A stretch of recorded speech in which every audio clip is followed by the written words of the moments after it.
Buenas tardes.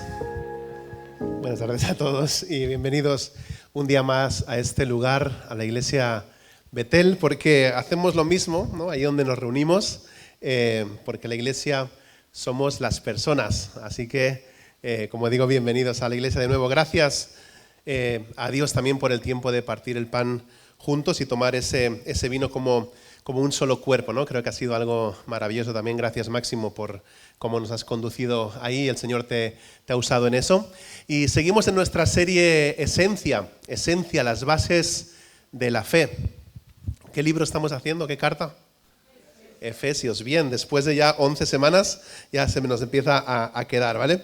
Hoy vamos a estar hablando acerca del matrimonio, pero quiero compartir algo o decir algunas puntualizaciones antes de entrar de lleno en ese tema. Lo primero es que si eres soltero, soltera, viudo, divorciado, divorciada, etcétera, puede ser que sientas que este mensaje del matrimonio pues no va mucho contigo, ¿no? Y a lo mejor tienes ganas de desconectar en este momento, has escuchado matrimonio y dices, me desconecto en esa tarde. Pero déjame animarte a que no lo hagas. Y te voy a decir por qué. Al escuchar este mensaje, entre otras cosas, estás mostrando tu gran estima y apoyo al matrimonio, tal como lo enseñan las Escrituras. Vivimos en una cultura que desecha el matrimonio, que nos habla del matrimonio como una reliquia irrelevante, ¿no? Y que tiene que ver solamente con la tradición. El espíritu de nuestro tiempo ha intentado o ha buscado fuertemente diluir la santidad también del matrimonio a través del desprecio que le tienen al matrimonio, la falta de respeto o incluso, como ellos dicen, la redefinición de lo que significa el matrimonio. Pero como cristianos, ya sea que estemos casados, divorciados, viudos, solteros, etcétera, debemos reclamar el matrimonio como un don de Dios. Y voy a aclarar esto para empezar antes de continuar. El matrimonio entre un hombre y una mujer es el diseño perfecto de Dios para cada uno de nosotros. Te lo voy a repetir. El matrimonio entre un hombre y una mujer es el diseño exclusivo y personal de Dios. Ha resistido la prueba del paso del tiempo y continuará perdurando como un recuerdo vivo de la provisión y la misericordia de Dios para su creación, para nosotros, para sus criaturas, diseñado en la sabiduría perfecta de Dios y establecido también por su poder infinito de reflejar el amor de Cristo por la iglesia. Y dice así en Hebreos capítulo 13, versículo 4, tened en alta estima el matrimonio. Tened en alta estima el matrimonio. Un buen matrimonio es más que estar con la persona adecuada, es ser la persona adecuada. El matrimonio no es un 50-50 en el que cada uno pues va a medias y luego esperas a que tu cónyuge haga su parte, ¿no? Como dice alguien por ahí, pues mi matrimonio es mitad y mitad, yo ensucio, mi mujer limpia. Pues mal, ¿no? Si vamos así, mal, amén. También te digo que todo matrimonio puede ir a mejor, mucho mejor cuando está centrado en Cristo y cuando ambos cónyuges asumen las responsabilidades que Dios les ha dado. Y quiero deciros también que si estás o estáis pasando en este momento o viviendo una relación también abusiva o peligrosa, también busca un lugar seguro, busca también ayuda para eso. Acompañadme sin más a Efesios capítulo 5, versículo 21, que es donde terminamos hace un par de semanas antes de que Laia compartiera con nosotros la semana pasada aquel mensaje tan precioso. Efesios 5, 21 dice así: someteos unos a otros por reverencia a Cristo. Ahora, después de leer una frase como esta, cuando dice someteos unos a otros por reverencia a Cristo, ¿cómo alguien puede exaltarse y ponerse por encima de otro? ¿Cómo alguien puede decir, no, es que yo soy mucho mejor que aquella persona o que tal otra? Estamos llamados a someternos humildemente a nuestros cónyuges, centrándonos en sus intereses, sus preocupaciones y sus necesidades. Y esto requiere una actitud de servicio por la cual dejamos de lado nuestros derechos también y nuestras ambiciones. Ya lo he dicho en otras ocasiones, pero me gusta mucho esta imagen cuando se habla acerca del matrimonio. Me gusta mucho compararlo con un jardín.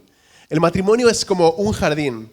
Un buen jardinero planta la semilla, riega, ¿verdad? Prepara el terreno.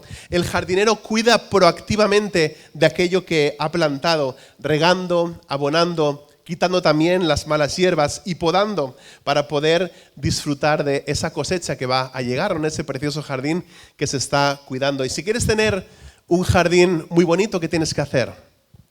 Tienes que cuidarlo, tienes que trabajar mucho. Vas a tener que invertir muchas horas en ese jardín y una atención constante. Por lo general, los buenos jardineros no se saltan ni un día de trabajo en su jardín. Cada día van a ver cualquiera de las hojas que esté en su lugar, cualquier ramita que esté fuera de su lugar, etcétera, etcétera. Se concentran especialmente en arrancar las malas hierbas para que no puedan llegar a ahogar a las plantas. Los buenos jardines, como los buenos matrimonios, no se producen por accidente, ¿verdad? Sino que requieren trabajo. Un pastor dice así, el matrimonio no es como el césped artificial que se compra, se lleva a casa, se desenrolla y ya está listo. Mucha gente se casa pensando que como ha encontrado a la persona adecuada, todo va a ir bien. Cuando las parejas empiezan a tener conflictos, es fácil pensar que el problema es la persona concreta con la que estás casado.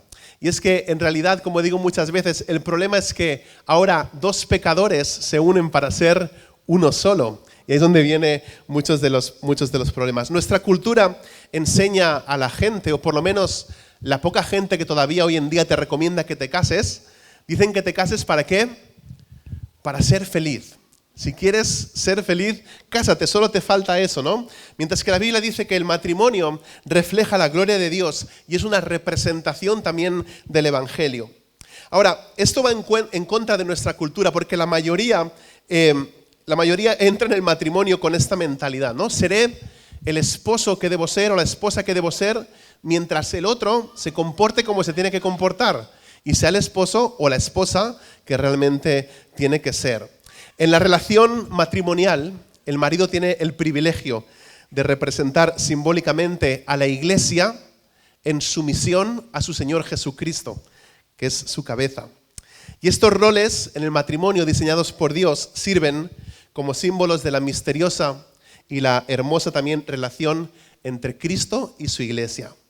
Los roles, los papeles en el matrimonio son diferentes para el hombre y para la mujer, pero el principio de humildad en sumisión es el mismo para los dos. Así que vamos a ver cómo se concentran estas diferentes responsabilidades. ¿Cómo nos explica esto el apóstol Pablo en Efesios capítulo 5, versículos del 22 al 33? Y hemos leído el 21, que es el que encabeza este pasaje, que es someteos unos a otros por reverencia a Cristo. Y dice así Efesios 5, del 22 en adelante, dice: esposas, someteos a vuestros propios esposos como al Señor, porque el esposo es cabeza de su esposa, así como Cristo es cabeza y salvador de la iglesia, la cual es su cuerpo. Así como la iglesia se somete a Cristo, también las esposas deben someterse a sus esposos en todo. Esposos, amad a vuestras esposas, así como Cristo amó a la iglesia y se entregó por ella para hacerla santa. Él la purificó, lavándola con agua mediante la palabra, para presentársela a sí mismo como una iglesia radiante, sin mancha ni arruga ni ninguna otra imperfección, sino santa e intachable. Asimismo, el esposo debe amar a su esposa como a su propio cuerpo. El que ama a su esposa se ama a sí mismo, pues nadie ha odiado jamás a su propio cuerpo. Al contrario, lo alimenta y lo cuida, así como Cristo hace con la iglesia, porque somos miembros de su cuerpo. Por eso dejará el hombre a su padre y a su madre y se unirá a su esposa y los dos llegarán a ser un solo cuerpo. Esto es un misterio profundo. Yo me refiero a Cristo y a la iglesia.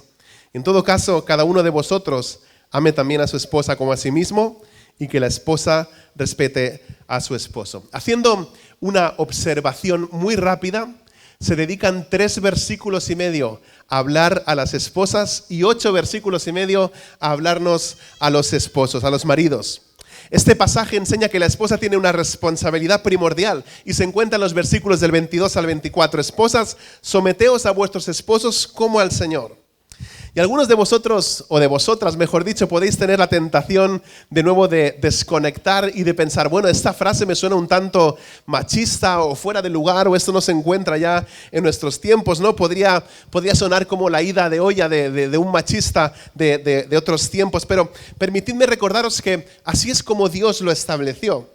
Y aquí en esta iglesia, aquí en Betel, no vamos a dar un paso atrás en cuanto a la verdad bíblica y a la enseñanza bíblica. No importa lo mal que suene en nuestra sociedad o en nuestra cultura.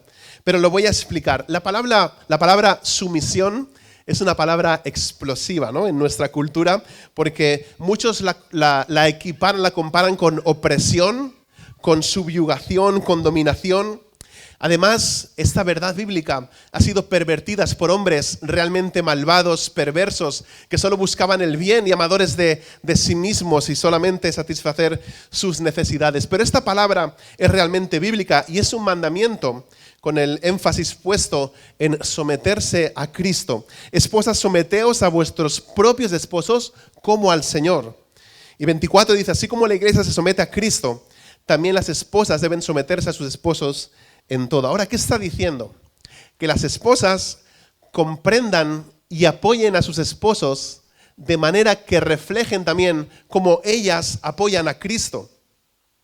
El marido ejerce el liderazgo sobre la mujer de una manera, o de la misma manera que Cristo lo hace sobre su iglesia, no dominando, sino amando.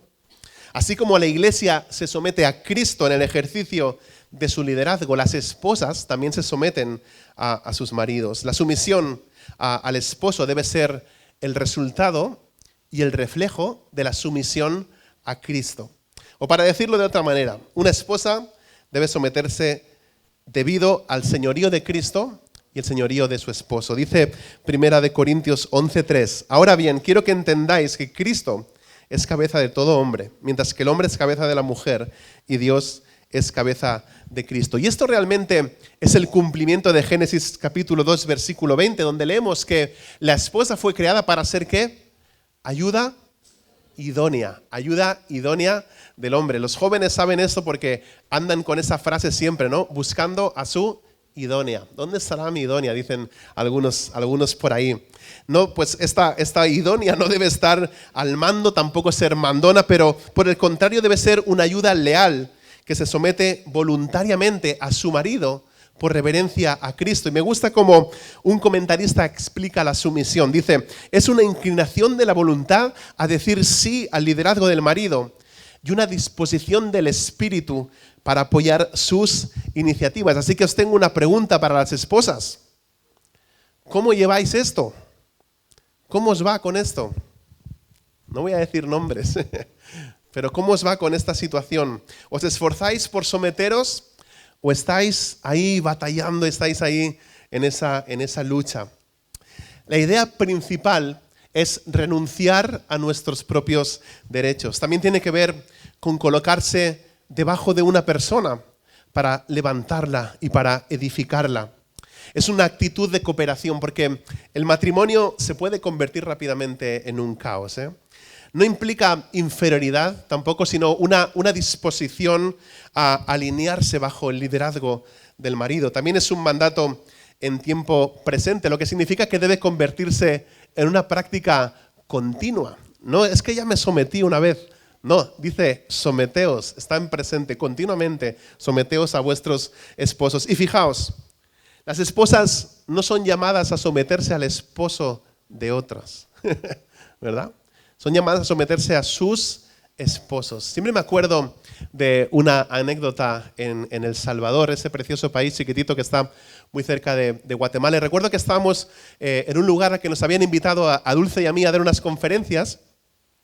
Y pues yo di como 2 conferencias por la mañana y Dulce iba a compartir por la tarde, que también es raro que inviten a una mujer en esas áreas por donde nos movíamos a predicar. Pero se acercó un señor y este señor se acercó a mi esposa y se atrevió a tocarle la oreja y le tocó en la oreja y le dijo, a mi señor no le gustan esas cosas que llevas ahí colgando.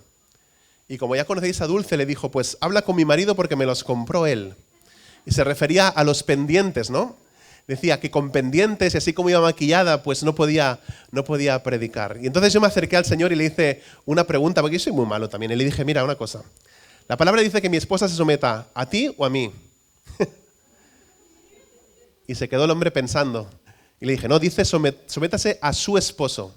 Entonces, como yo soy el esposo y yo no tengo problema en que ella ande con pendientes, además se los compré yo, pues no le voy a pedir que se los quite ahora para poder pasar ahí al frente y predicar. ¿No? Al final, leyes y cosas de hombres que no aparecen ni en la palabra, pero que a la gente le gusta siempre poner esas cositas ahí como para sentir uno que no pierde el control de las cosas, ¿no? Pero dice, someteos a vuestros esposos, no al de otros. Así que quede bien claro también que esto no significa que los esposos son mejores que las esposas.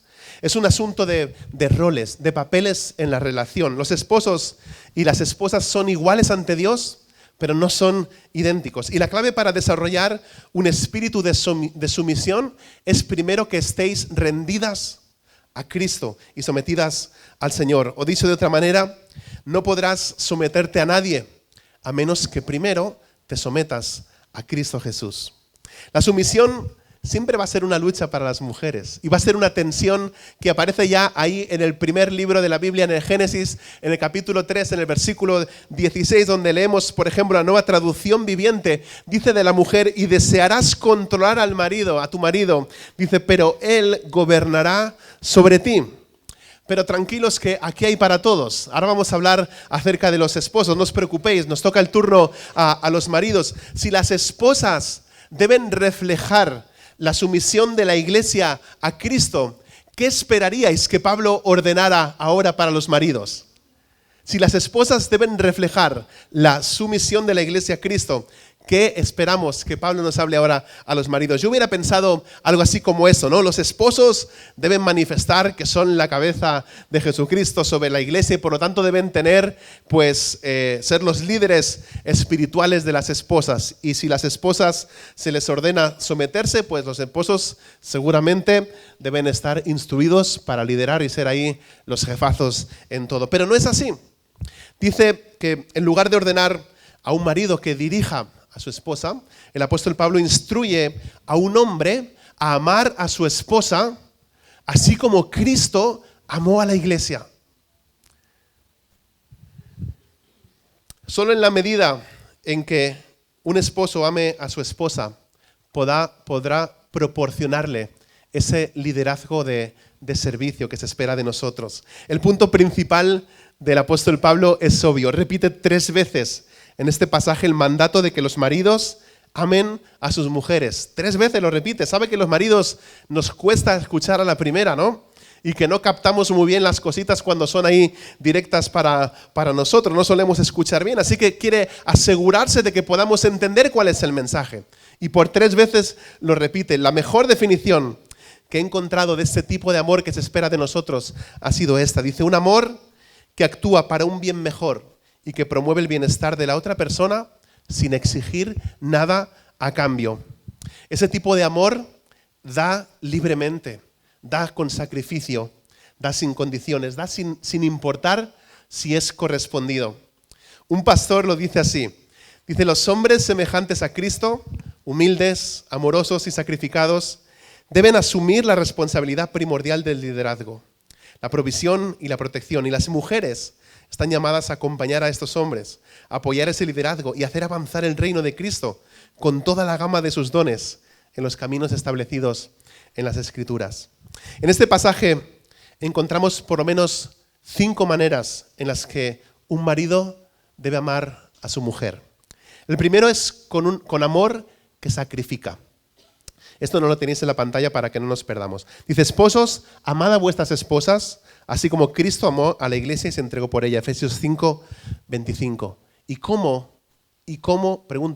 amó Cristo a la iglesia?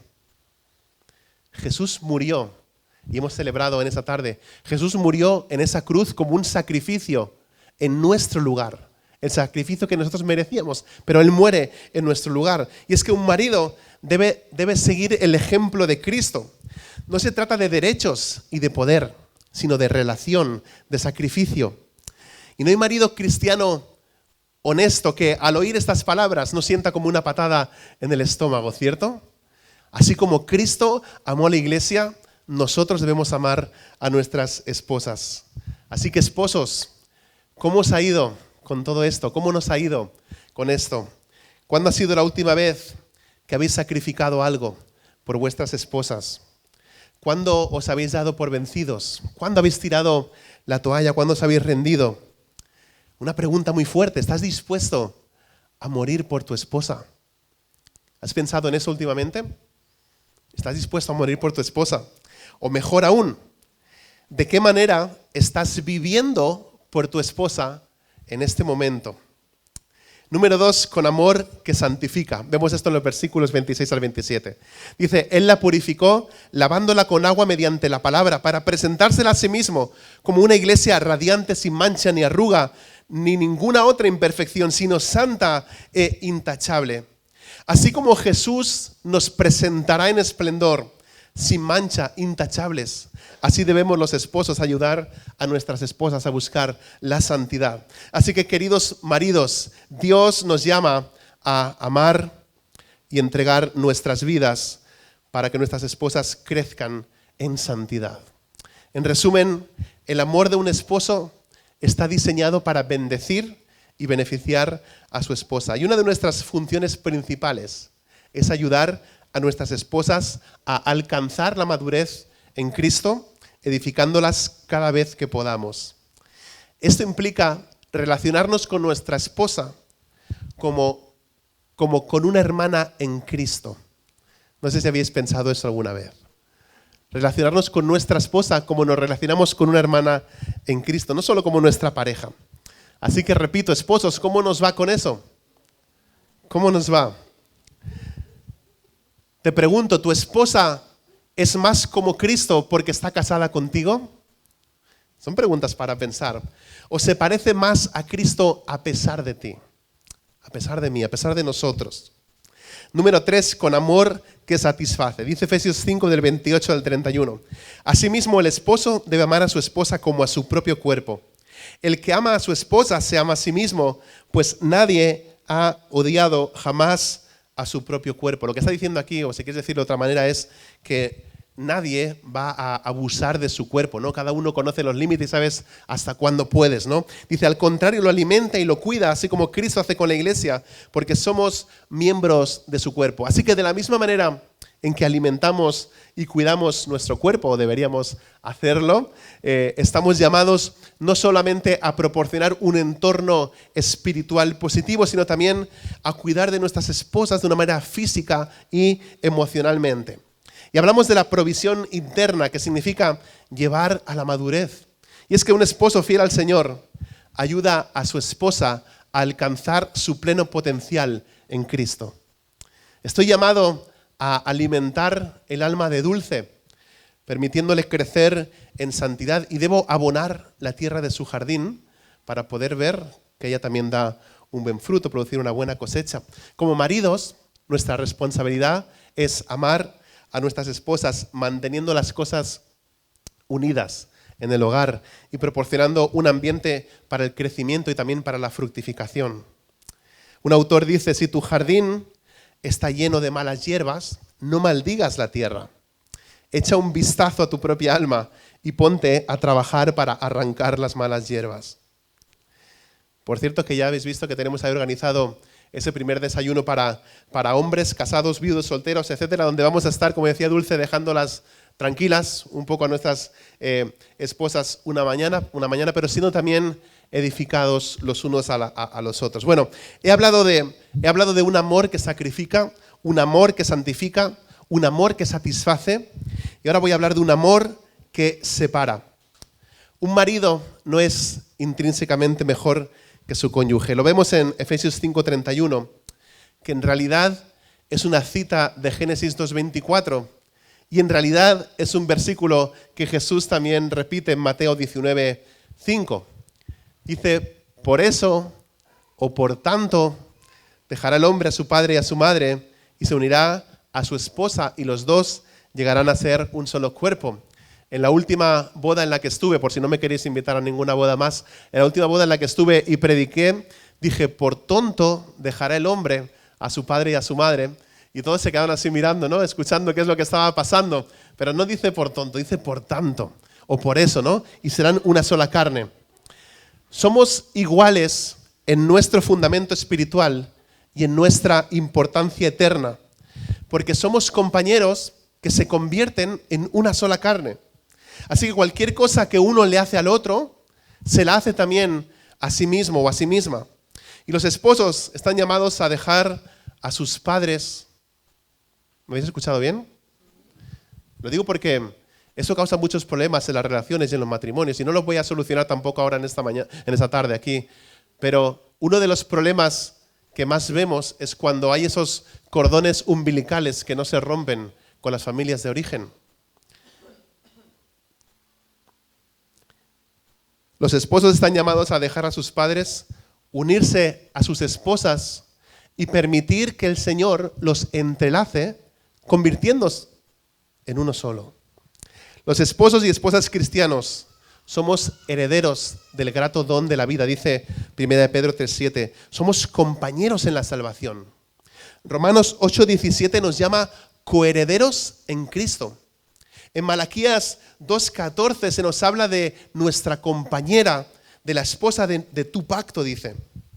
En uno de los libros que he consultado en esta semana sobre el matrimonio, aparece una lista parecida a esta que tenéis en la pantalla. Yo he cambiado algunas cosas, he adaptado algunas palabras, pero quiero preguntar a los esposos, ¿con cuál de las dos columnas os identificáis? ¿Con la columna en la que se habla del tirano, el abusivo, el perro rabioso, el hiriente, el desalmado, el que ataca, el que arrolla, el bruto, el que asusta, el indignante, o el tímido, el pasivo, el perrito asustado, el escondido, el que abandona fácilmente, el débil, el que se siente aplastado, el bebé, el asustado, el indiferente? Los maridos estamos llamados a ser líderes amorosos. Yo debo ser valiente, pero quebrantado también. Debo ser cariñoso, pero no cobarde. En resumen, Dulce necesita a un guerrero tierno, mientras la dirijo amorosamente a ella y a nuestra familia. Me gusta de nuevo cómo John Piper define ser cabeza. Es muy interesante.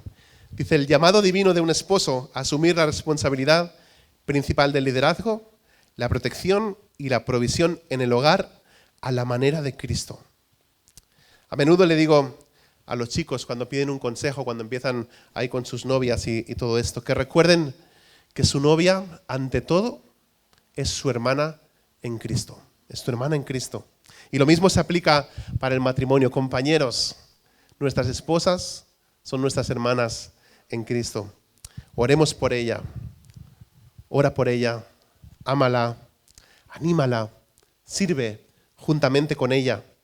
Y en quinto y último lugar, con amor que simboliza.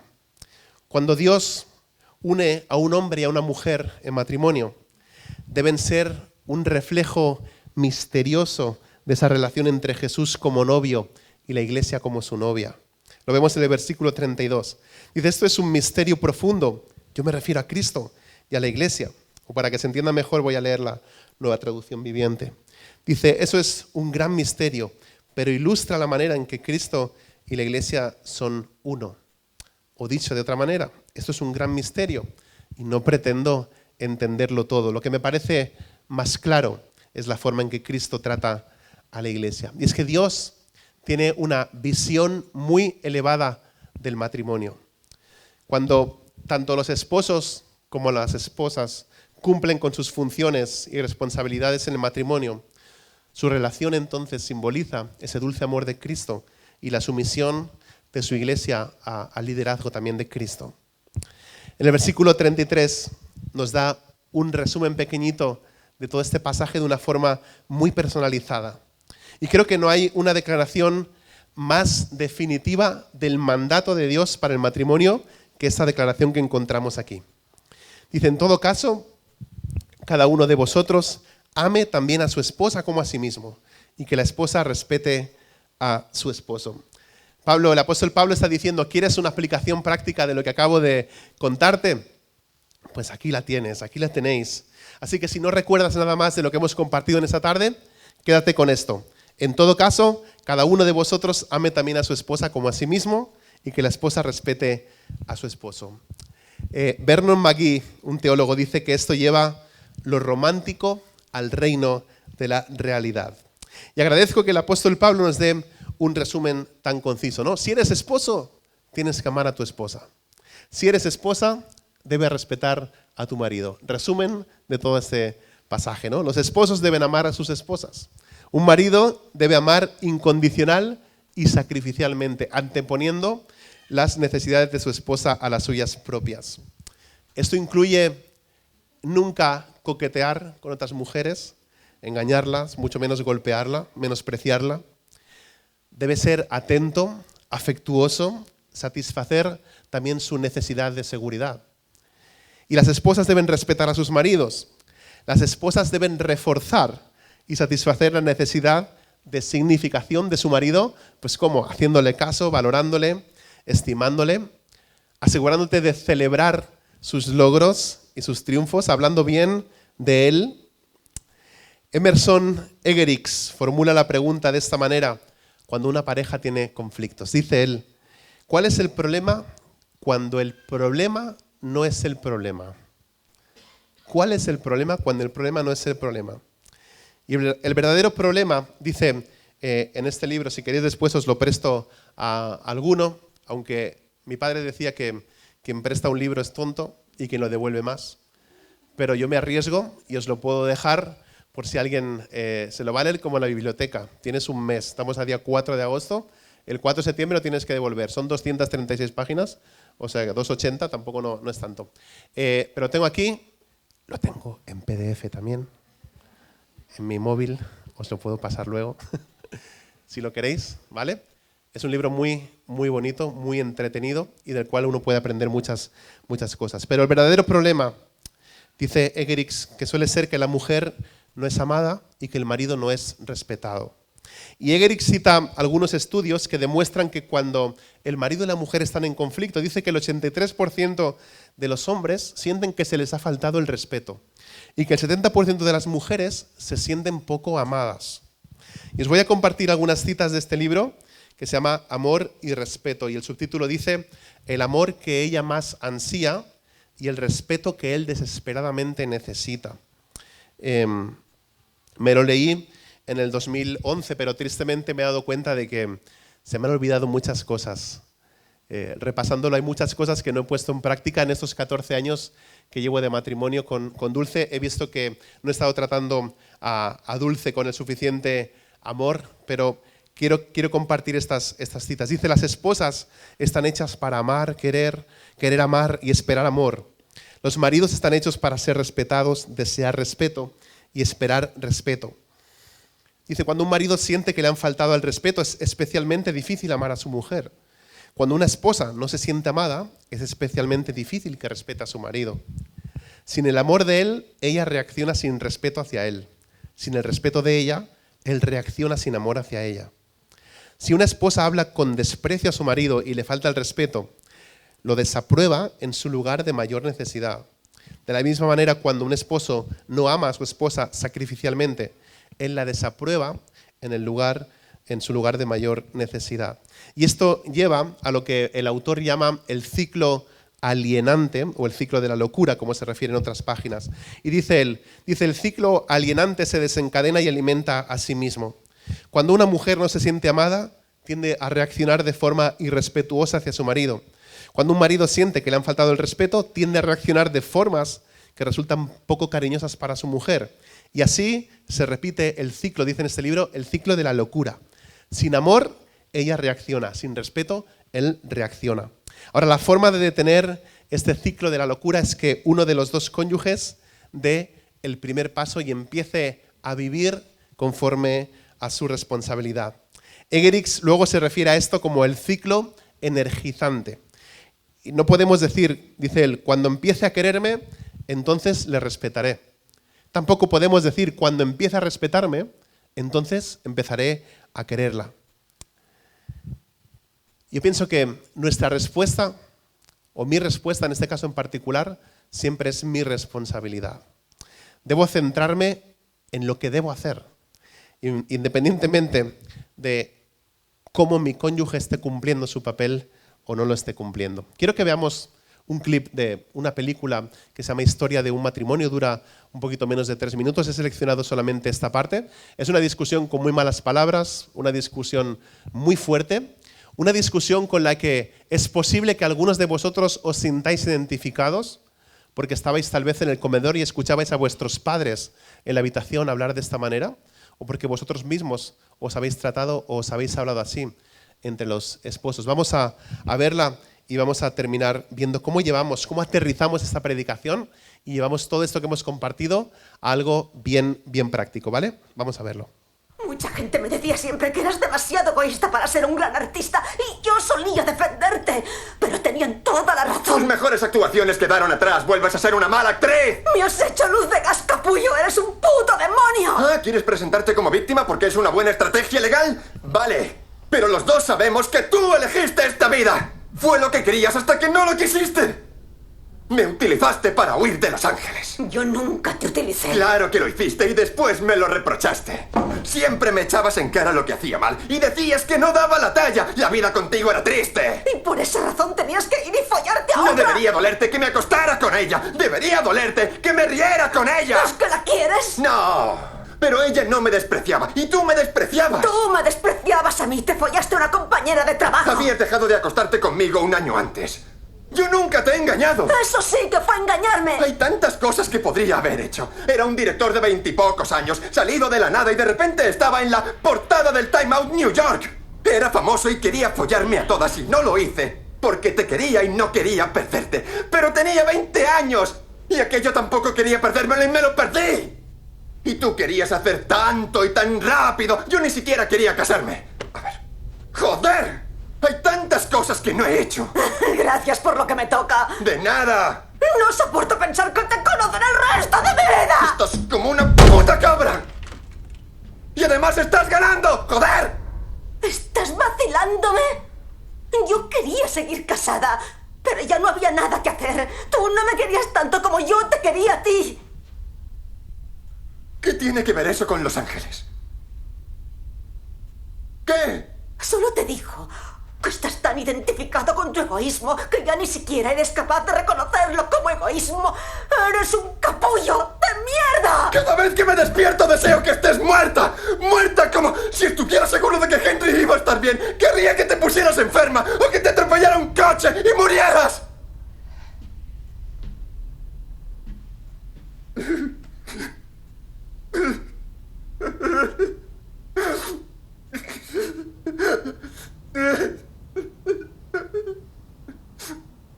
Oh, Dios.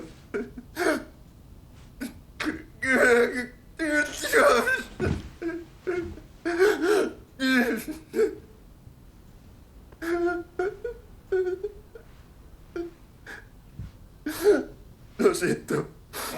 Y yo.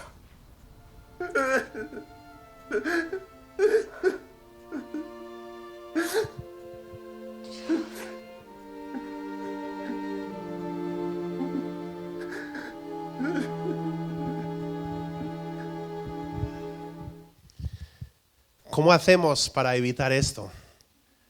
¿Cómo hacemos si ya hemos vivido esto? ¿Cómo hacemos para restaurar un matrimonio así? ¿Cómo hacemos para que todo vuelva a estar bien de alguna manera? ¿Cómo hacemos para que no nos suceda jamás algo así?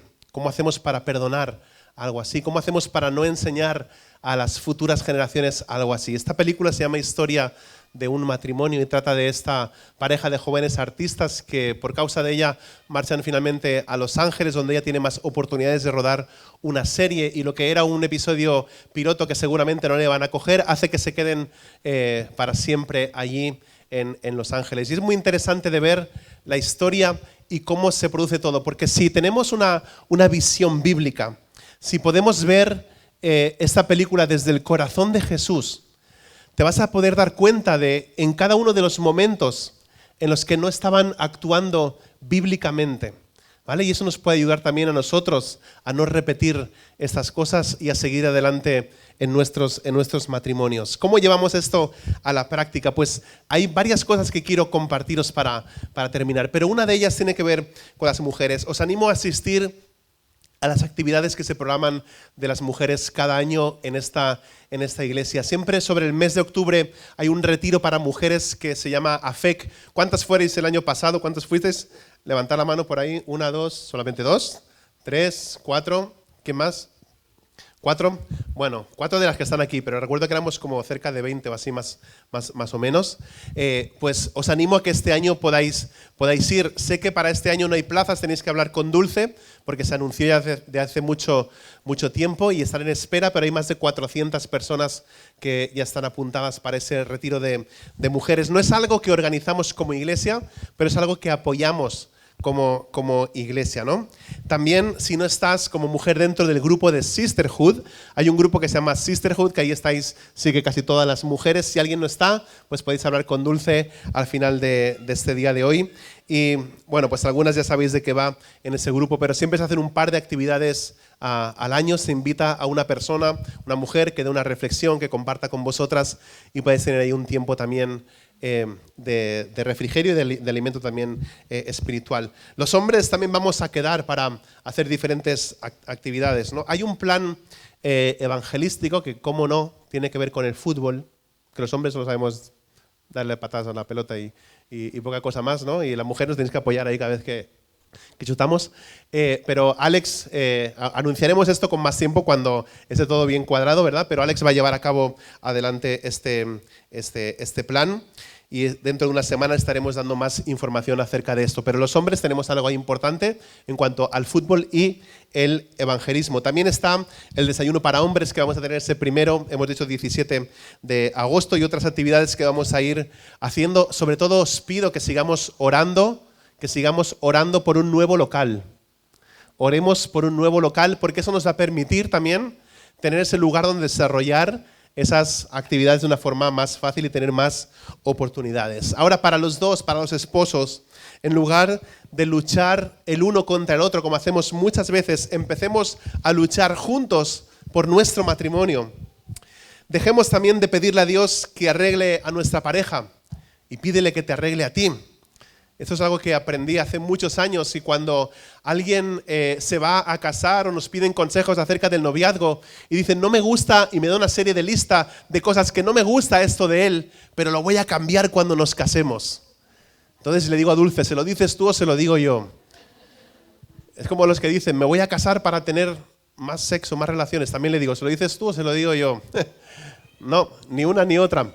Pero enfoquémonos en esto, ¿no? En cómo nosotros, he dicho antes que un matrimonio no consiste tanto en con quién estás, sino con quién eres. Así que pidamos a Dios eso, ¿no? Que nos cambie a nosotros. Elijamos también creer lo mejor de nuestro cónyuge, de nuestra pareja. También busca ayuda si la necesitas.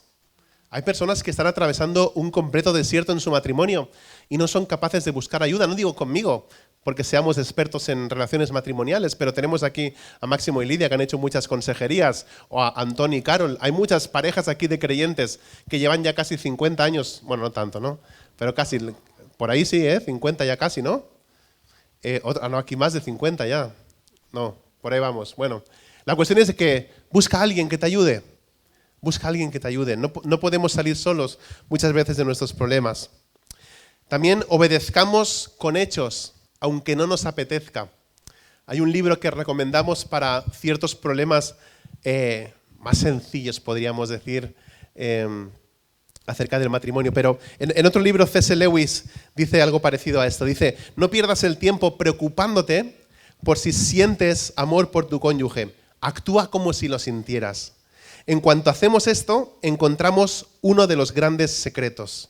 Cuando te comportas como si amaras a alguien, en el presente llegarás a amarlo. Maridos, yo sé que a veces nos cuesta, pero acostumbrémonos a decir a nuestra esposa, te quiero, te amo. ¿Cuántos decís eso a vuestra esposa? Te quiero, te amo.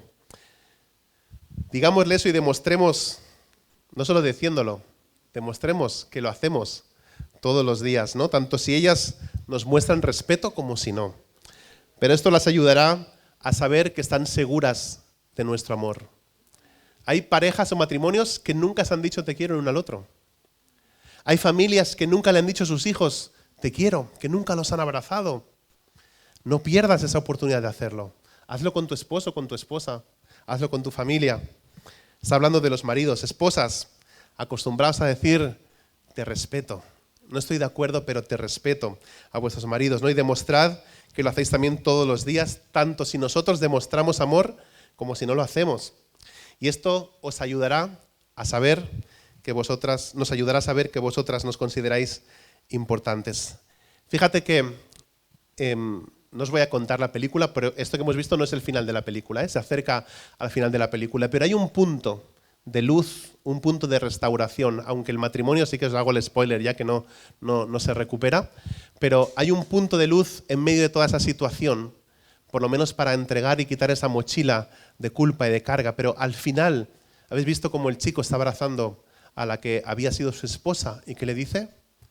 Lo siento, perdona. ¿Y ella qué le dice? Yo también lo siento. Así que practiquemos el decir, por favor, perdóname. Y es importante que la persona también cuando digas perdóname, diga que te perdono, porque lo vamos a necesitar. Las esposas, como hijas de Eva, vuestro deseo natural siempre va a ser oponeros al liderazgo de vuestro marido. Y los maridos, como hijos de Adán, nuestro deseo siempre va a ser ejercer dominio y poder sobre ellas o abandonar y largarnos. Esta sección de la palabra, con su elevada visión del matrimonio, sigue inmediatamente después de la enseñanza en la que el apóstol Pablo dice en Efesios 5:18, antes bien que sed llenos del Espíritu Santo, sed llenos del Espíritu. Así que solamente cuando el Espíritu controla nuestra vida, podemos tener la voluntad y la capacidad de obedecer sus mandamientos. Y la llenura del Espíritu Santo conduce a un jardín lleno del fruto del Espíritu. Dice Gálatas 5:22-23, en cambio el fruto del Espíritu es amor, alegría, paz, paciencia, amabilidad, bondad, fidelidad, humildad y dominio propio. Como he dicho otras veces, no demonio propio, dominio propio. No hay ley, dice, que condene estas cosas. Cuando avancemos un capítulo en las próximas semanas veremos que estamos llamados a ponernos nuestra armadura espiritual y enfrentarnos al maligno porque Satanás odia todo lo que Dios crea. Así que si queremos un matrimonio como Dios quiere, seamos continuamente llenos del Espíritu Santo y vistámonos espiritualmente y luchemos contra las fuerzas espirituales impías que atacan continuamente nuestro matrimonio.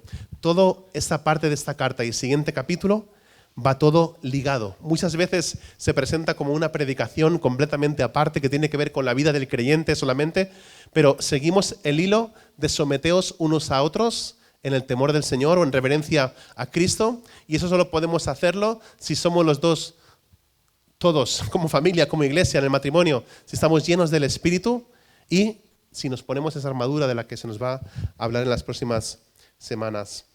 Adán tuvo que dar una parte de sí mismo para conseguir una novia, pero Cristo dio todo de sí mismo para conseguir a su novia, que es la iglesia, en esa cruz.